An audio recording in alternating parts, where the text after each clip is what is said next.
गुरु प्यारी साथ संगत जी, बड़े प्यार से कहिए जी, धन निरंकार जी। आशा करते हैं कि आप सभी संत महापुरुष सतगुरु माता जी के आशीर्वाद से जहाँ भी होंगे सेवा सिमरन और सत्संग करते हुए सतगुरु के चरणों से जुड़ करके खुश होंगे, स्वस्थ होंगे, प्रसन्न होंगे। साथ संगत जी, आप सभी संतों से अनुरोध है कि आप इस साखी को अंत तक जरूर सुनिएगा। साथ संगत जी, एक बार ऐसा हुआ कि एक पंडित जी ने एक दुकानदार के पास 500 रुपए रख दिए। उन्होंने सोचा कि जब बच्ची की शादी होगी तो पैसे वापस ले लेंगे। साथ संगत जी, थोड़े ही दिनों के बाद जब बच्ची सयानी हो गई तो पंडित जी उस दुकानदार के पास गए तो उसने नकार दिया कि आपने कब हमें पैसा दिया था। साथ संगत जी, उसने पंडित जी से कहा कि क्या हमने कुछ लिख कर दिया है। पंडित जी इस हरकत से परेशान हो गए और वो चिंता में डूब गए। थोड़े दिन के बाद उन्हें याद आया कि क्यों न राजा से इसके बारे में शिकायत कर दें ताकि वे कुछ फैसला कर दें एवं मेरा पैसा कन्या के विवाह के लिए मिल जाए। साथ संगत जी, वे राजा के पास पहुँचे तथा अपनी फरियाद सुनाई। राजा ने कहा, कल हमारी सवारी निकलेगी, तुम उस लाला जी के दुकान के पास खड़े रहना। राजा की सवारी निकली। सभी लोगों ने फूल मालाएं पहनाई, किसी ने आरती उतारी। पंडित जी लाला जी के दुकान के पास खड़े थे। राजा ने पंडित जी से कहा, गुरुजी, आप यहाँ कैसे?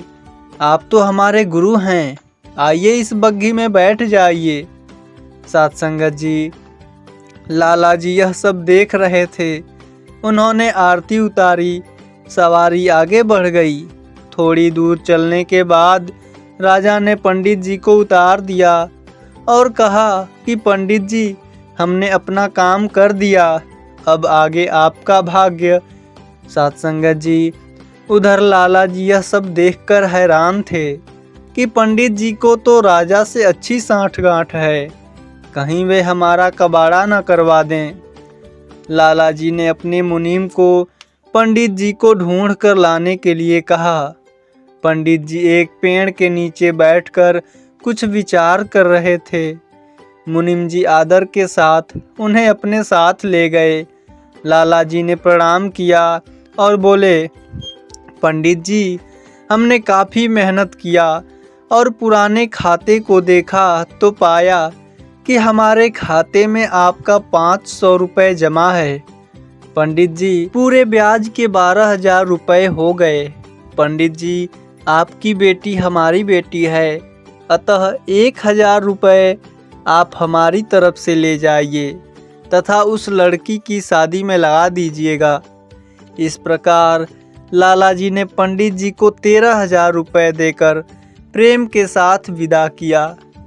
साथ संगत जी, जब मात्र एक राजा के साथ संबंध होने भर से विपदा दूर हो जाती है तो हम सब भी अगर इस दुनिया के राजा सतगुरु से अगर अपना संबंध जोड़ लें तो कोई समस्या, कठिनाई या फिर अन्याय का कोई प्रश्न ही नहीं उत्पन्न होता है।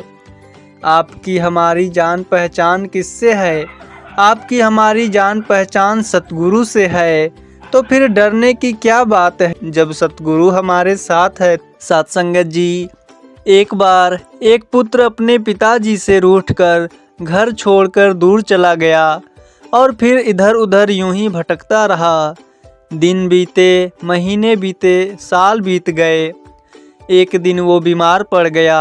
अपनी झोपड़ी में अकेले पड़े उसने अपने पिता के प्रेम की याद आई कि कैसे उसके पिता उसके बीमार होने पर उसकी सेवा किया करते थे। उसे बीमारी में इतना प्रेम मिलता था कि वो स्वयं ही शीघ्र, अति शीघ्र ठीक हो जाता था। उसे फिर एहसास हुआ कि उसने घर छोड़कर बहुत बड़ी गलती की है। साथ संगत जी, वो रात के अंधेरे में ही घर की ओर हो लिया। जब घर के नज़दीक गया तो उसने देखा कि आधी रात के बाद भी दरवाज़ा खुला हुआ है।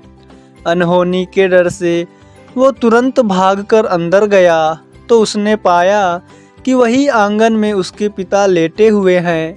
उसे देखते ही उन्होंने उसका बाहें फैलाकर स्वागत किया। पुत्र की आंखों में आंसू आ गए। उसने पिता से पूछा, ये घर का दरवाज़ा खुला है, क्या आपको आभास था कि मैं आऊँगा? पिता ने उत्तर दिया, अरे पगले, ये दरवाज़ा उस दिन से बंद ही नहीं हुआ जिस दिन से तू गया है। मैं सोचता था कि पता नहीं तू कब आ जाए और कहीं ऐसा ना हो कि दरवाज़ा बंद देखकर तू वापस लौट जाए। साथ संगत जी, ठीक यही स्थिति इस परम पिता परमात्मा की है। इसने भी प्रेमवश अपने भक्तों के लिए द्वार खुले रखे हैं कि पता नहीं कब भटकी हुई कोई संतान उसकी ओर लौट आए। हमें भी आवश्यकता है सिर्फ इतनी कि उसके प्रेम को समझे और उसकी ओर अग्रसित हों। कब हम इस लायक होंगे जब सतगुरु की कृपा हम पर होगी। मैंने एक आदमी से पूछा, गुरु कौन है? वो सेब खा रहा था। उसने एक सेब मेरे हाथ में देकर मुझसे पूछा, इसमें कितने बीज है, बता सकते हो? सेब काटकर मैंने गिन कर कहा, 3 बीज हैं। उसने एक बीज अपने हाथ में लिया और पूछा, इस बीज में कितने सेब हैं, यह भी सोचकर बताओ। मैं सोचने लगा, एक बीज से एक पेड़ से अनेक सेब, अनेक सेबों में फिर 3-3 बीज, हर बीज से फिर एक पेड़, और यह अनवरत क्रम। मुस्कुराते हुए बोले, बस इसी तरह परमात्मा की कृपा हमें प्राप्त होती रहती है। बस उसकी भक्ति का एक बीज अपने मन में लगा लेने की ज़रूरत है। गुरु एक तेज है जिनके आते ही सारे संशय के अंधकार खत्म हो जाते हैं।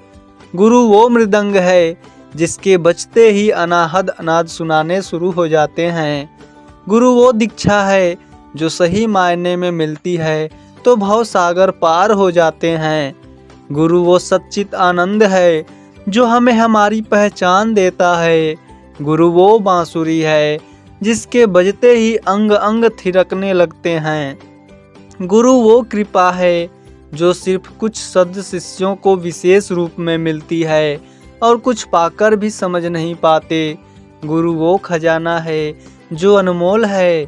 गुरु वो प्रसाद है जिसके भाग्य में हो उसे कभी कुछ मांगने की ज़रूरत ही नहीं पड़ती है। साथ संगत जी, रात के समय एक दुकानदार अपनी दुकान बंद ही कर रहा था कि एक कुत्ता दुकान में आया। उसके मुंह में एक थैली थी जिसमें सामान की लिस्ट और पैसे थे। दुकानदार ने पैसे लेकर सामान उस थैली में भर दिया। कुत्ते ने थैली मुंह में उठा ली और चला गया। दुकानदार आश्चर्यचकित होके कुत्ते के पीछे पीछे गया, ये देखने कि इतने समझदार कुत्ते का मालिक कौन है। कुत्ता बस स्टॉप पर खड़ा रहा। थोड़ी देर बाद एक बस आई जिसमें चढ़ गया। कंडक्टर के पास आते ही अपनी गर्दन आगे कर दी। उसके गले के बेल्ट में पैसे और उसका पता भी था। कंडक्टर ने पैसे लेकर टिकट कुत्ते के गले के बेल्ट में रख दिया। अपना स्टॉप आते ही कुत्ता आगे के दरवाजे पे चला गया और पूंछ हिलाकर कंडक्टर को इशारा कर दिया और बस के रुकते ही उतरकर वह चल दिया। दुकानदार भी पीछे पीछे चल रहा था। कुत्ते ने घर का दरवाज़ा अपने पैरों से 2 बार खटखटाया। अंदर से उसका मालिक आया और लाठी से उसकी पिटाई कर दी। दुकानदार ने मालिक से इसका कारण पूछा तो मालिक बोला, इसने मेरी नींद खराब कर दी, चाबी साथ लेके नहीं जा सकता था। साथ संगत जी, जीवन की भी यही सच्चाई है। आपसे लोगों की अपेक्षाओं का कोई अंत नहीं है। जहां आप चुके वहीं पर लोग बुराई निकाल देते हैं और पिछली सारी अच्छाइयों को भूल जाते हैं। इसीलिए अपने कर्म करते रहनी चाहिए। लोग आपसे कभी संतुष्ट नहीं होंगे। दुनिया क्या कहेगी, क्या सोचेगी, इस मामले को तो छोड़ ही देनी चाहिए। अगर कामयाबी पानी है तो खुद को निरंतर मेहनत से जोड़नी चाहिए। जो परिस्थितियों को सहना सीख जाते हैं वो बहाना बनाना और कहना छोड़ देते हैं। साथ संगत जी, सद्गुरु बाबा हरदेव जी कहते हैं कि कुछ भी बनो मुबारक है, पर पहले इंसान बनो। जब हम स्कूल में पढ़ते हैं तो सपने सजोते हैं कि बड़े होकर क्या बनेंगे। बड़े होकर हम उन सपनों को पूरा भी कर लेते हैं, पर यदि हमारा स्वभाव ही ठीक नहीं होगा तो कोई हमसे बात करना पसंद नहीं करेगा। हमने प्रीत, प्यार, नम्रता, विशालता इत्यादि मानवीय गुणों को अपनाना है। मन को इतना विशाल करना है कि उसमें सभी के लिए स्थान हो, चाहे किसी भी देश का हो या किसी भी सभ्यता से संबंध रखता हो। छोटी छोटी बातों को मन में न लाकर दिल को विशाल बनाना है। सत्संगत जी, दास यही अरदास करता है कि परमात्मा जैसा चाहता है वो वैसा बना ले।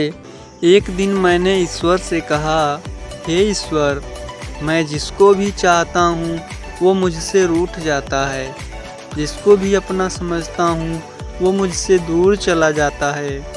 तब ईश्वर ने मुस्कुराकर कहा, आज से अपने दुखों को भी अपना लो, वो भी दूर चले जाएंगे।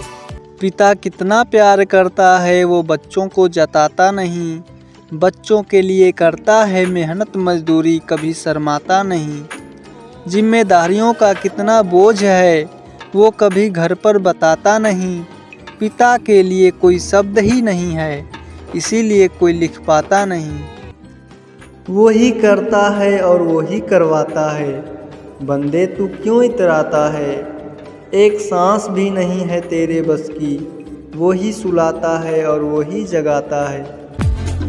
सत्संगत जी, ब्रह्म ज्ञान की प्राप्ति के बाद भी दूसरों का दिल दुखाकर, दूसरों को वासु देकर मज़ा आ रहा है तो इसका मतलब हमें ज्ञान ठीक से समझ नहीं आया है, या फिर समझते हुए भी हम अनजान बने हुए हैं। जैसा कहा गया है, बंदे विच बंदगी दा घाटा, होवे ता इंसान नहीं। सत्संगत जी, उम्मीद करते हैं कि यह साखी आप सभी संतों को ज़रूर पसंद आई होगी। अगर साखी पसंद आई है तो कृपया लाइक, शेयर और सब्सक्राइब ज़रूर करिए। सत्संगत जी, कमेंट बॉक्स में धन निरंकार जी लिखना ना भूलिए। प्यार से कहिए जी, धन निरंकार जी।